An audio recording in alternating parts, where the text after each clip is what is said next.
In example 2, we'll talk about how you can buy a brand new vehicle, and maybe you don't have all the money to buy it right away, so you can borrow money and you can finance it. Okay, and a lot of car dealerships will offer you financing options. They kind of act as their own kind of mini bank or mini loan lending institution in that capacity. And so they're willing to lend you money at a certain interest rate for a certain period of time in order to pay for your purchase. So in example 2, it says that you've saved $3,000, okay, for a down payment. That means you already have $3,000 to pay for your car, and you're going to finance the rest. Okay, so if you finance the rest, you're going to take out a loan for the remaining amount, which will gain interest over a period of time. Okay, and then you will have to make monthly payments to pay down the loan balance. So if the monthly payment is $395, then we want to determine the total amount that we would have paid for the vehicle. So same vehicle, okay, and we've got the characteristics that we had uh, in the previous example. So if we go back, it says here the dealership offers financing at 4.8% annual interest. It's compounded monthly over 4 years. Okay, so over 4 years, you're paying down your financing. Okay, and you're paying it every month. Okay, so if you finance the rest at the rate that the lending institution has, and you take out the loan for the remaining amount, okay, you got to pay the difference. So we want to determine the total amount of money that you're going to pay for the vehicle. So let's say hypothetically that your monthly payment is $395. Okay, so you know that you already have saved $3,000. Okay, and you know that you can finance it for 4 years and you're making monthly payments. Okay, so monthly payments, that means there's 12 months in a year. Okay, and you have to finance it for 4 years because that was the condition that we had before. Okay, so 12 months in 1 year times 4 years, that means a grand total of 48 monthly payments.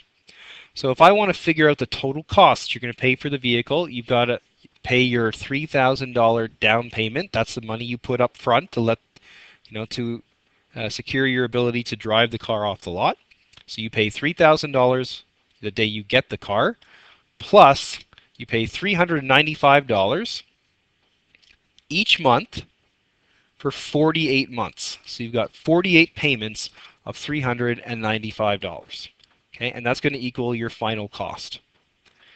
So if we just do the bedmiss, we'll do the multiplication piece first. We'll do 395 times 48. That's going to equal $18,960. And then if we add that to the original down payment that you paid, your total price would be $21,960. Okay?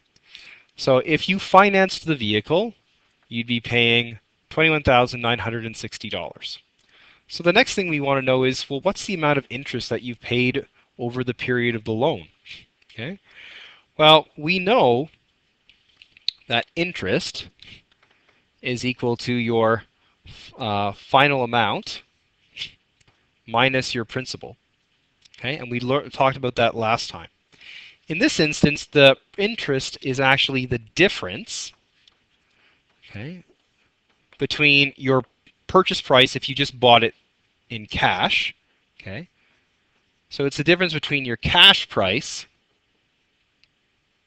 or sorry, let me erase that.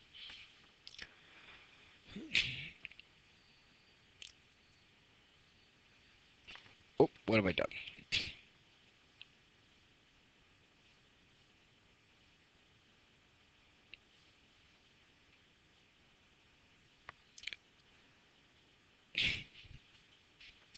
So it's going to be the interest is going to be the difference in your financing price